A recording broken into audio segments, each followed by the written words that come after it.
Greetings, I am Empress Aziza, and you are listening to Sacred Light Spiritual Life Vlogcast. I am grateful that you took the time to listen to the 7 keys to spiritual and personal sovereignty. Your open-mindedness is truly commendable. In these 7 keys, you get to explore yourself from a mental perspective that is gentle, non-judgmental, kind, and serene space. The keys are thought-provoking with anecdotes I call the sticky keys on how to manage yourself. Maybe the sticky keys will give you some insight about how to apply them as you heal and open a door to your spiritual life and light. Collect all the keys and use them to complete your own shadow work. Ascend well. I've been reading and hearing the word sovereignty a lot lately. What does it mean to be sovereign, and how can we understand it in a way that serves our higher purpose and the greater good of all? What is this word seeding within us? How do words like sovereignty become of practical spiritual use for us? The word sovereignty itself means autonomy, independence, self-government, self-rule, home rule, self-determination, freedom or supreme power or independent authority. In essence, sovereignty is soul reign. Let's also take a look at that word power. There is a power cycle that has been in place on this planet for eons. It is a power over others and a power under others that's dynamic. Humanity has been placed under controller programs. These controller programs are a term used to describe multiple layers of victimizer mind control that are used to psychologically and emotionally trap humanity to think thoughts of lust, violence, and hatred, and to believe the archontic deception behaviors, fear-based control belief systems are a normal way of life. There are 3 levels to the controller programs that are transmitted into the Earth population. The Armageddon software is to destroy the mother principle through the gradual destruction of the Earth and destroy the personal will of the 3rd chakra and the conscious mind in the masses on the Earth. This keeps the population in fear of outside threats, submission, and supports the negative alien agenda, a military war program. Sexual misery is to destroy the unity and the sexual health of the male and the female by splitting apart the sexual energies and promoting sexual distortions, sexual traumas, and sexual misery programs.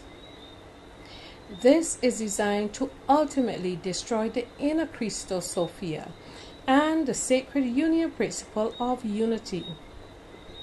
It is aimed at the 2nd chakra and designed to increase the pain body in the human population. When a person is in incredibly turmoil and pain, they are easily controlled and possessed. The victimizer is to destroy the father principle through the fear programs designed to keep humans in primitive survival consciousness to remain enslaved in the frequency fence. It is aimed at the 1st chakra and imparts the unconscious mind. When humans are afraid of God, they easily submit to the false king of tyranny promoted in the religions of the false alien gods. The enforcement of these controller programs is accomplished by forcing identities and thought patterns into the minds of the people called the victimizer archetypes. The only way to defeat or to come from under the destructive controller programs is to assert our personal sovereignty. Personal sovereignty is the idea that each individual has the ultimate power and authority over their own life and choices. It means taking responsibility for oneself and living in a way that aligns with one's values and beliefs, free from external pressures or coercion. Personal sovereignty is our hall pass out of the power cycle.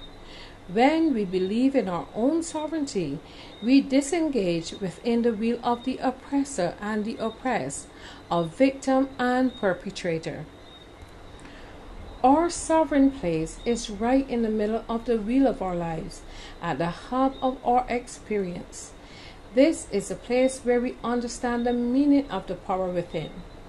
Here is where we claim our own power over our own lives and allow others the right to do the same. This is a place where we put no one above us or below us.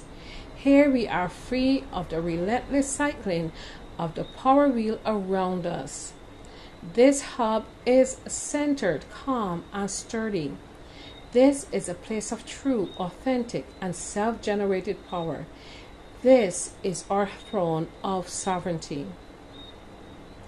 Becoming a sovereign means taking your power back. It means taking personal ownership of your life, no longer blaming others, and releasing any patterns of self-judgment or self-criticism. It also means taking charge of your spiritual connection and claiming your inner authority. We are in a cosmic moment that requires us to face our shadows. These 7 keys will help you to become a fully sovereign being, both on a spiritual and personal level. I trust that within these 7 sacred life keys, there is something here for you to begin the healing journey towards your personal sovereignty. It is a journey and a process. I often say, don't rush the process. When you rush your healing, all you're doing is making your wounds deeper, which is only going to cause you to have to experience a longer healing process. You can try covering up how you feel and pushing it to the side, only for it to hit you like a million bricks at a random time and space. There are periods of our lives where it may seem like we have no choice in how our situations play out. But often in these times, finding another solution can be as simple as a shift in perspective. When we are in alignment with our inner selves and strong in our self-value, we are truly sovereign. If every person in the world chose to embrace their own personal sovereignty, society would transform as we know it. People would act more from love than from fear. Self-ownership and responsibility would take the place of blame and anger. We can't change everyone, but we can discover and nurture the love and light inside of us.